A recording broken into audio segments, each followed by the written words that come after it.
থাইল্যান্ডের বৌদ্ধ মন্দিরের আদলে তৈরি হতে চলেছে চলতি বছরের দুর্গা মণ্ডপ। কোচবিহার টাকাগাছ ক্লাবের পরিচালনায় ৭৫তম দুর্গোৎসবের খুঁটি পুজোর মাধ্যমে সূচনা হল শুক্রবার। কোচবিহারের সাধারণ বাসিন্দাদের আমন্ত্রণ জানিয়েছেন দুর্গোৎসব কমিটি। ক্লাবে পুরুষ এবং মহিলা সদস্য উভয় যৌথভাবে বিভিন্ন সামাজিক অনুষ্ঠানে পা বাড়িয়েছেন ইতিমধ্যেই।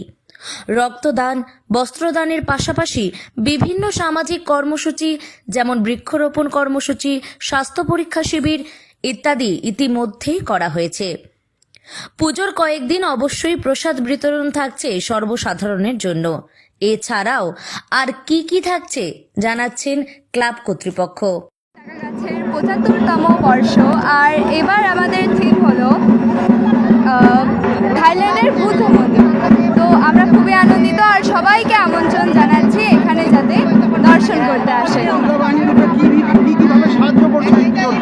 দুর্গা বাহিনী রূপে সবাই চাঁদা তুলতে যাচ্ছে এবং অনেক রকম সাহায্য করছে। এভরিথিং, দুর্গা বাহিনী মানে এভরিথিং, যে চাঁদা তোলা, কাউকে আমন্ত্রিত করা এবং চাঁদা বাড়ি বাড়ি গিয়ে তাদেরকে বলা, হ্যাঁ, এই সব কিছু বিষয় এবং মিটিংয়ে সবার সঙ্গে অ্যাটেন্ড করে এবং তাদের কাছে বড়দের কাছে বুঝে সব কিছু করা এবং সব কিছুতেই দুর্গা বাহিনী এবার মানে আমাদের যে মহিলারা প্রচণ্ড অ্যাক্টিভ, মানে তাদের মধ্যে এত মানে কি বলবো আনন্দ এবং এত যে তাদের ইচ্ছা এবং ইচ্ছা শক্তি, মায়েদের ছাড়া তো কখনোই কোনো কিছু হয় না, মায়েরই পুজো।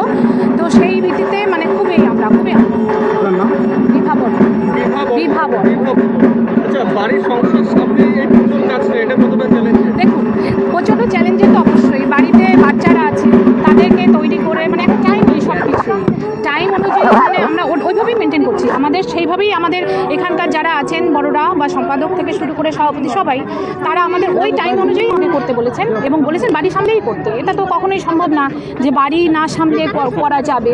তো বাচ্চাদেরকে কমপ্লিট করেই আমাদের এত কোনো চাপ একদম যে দিচ্ছে তা নয়, আনন্দের সহিত করো, তাদের কথা হচ্ছে আনন্দের সহিত করো, এটাই কথা। বিভা বর্মন দায়িত্ব আছে কি? হ্যাঁ, দুর্গা বাহিনীতে। টাকাগাছের ৭৫তম বর্ষ, আর এবার আমাদের থিম হলো থাইল্যান্ডের বুদ্ধ মন্দির। তো আমরা খুবই আনন্দিত আর সবাইকে আমন্ত্রণ জানাচ্ছি এখানে যাতে দর্শন করতে আসে। দুর্গা বাহিনী রূপে সবাই চাঁদা তুলতে যাচ্ছে এবং অনেক রকম সাহায্য করছে। এভরিথিং, দুর্গা বাহিনী মানে এভরিথিং।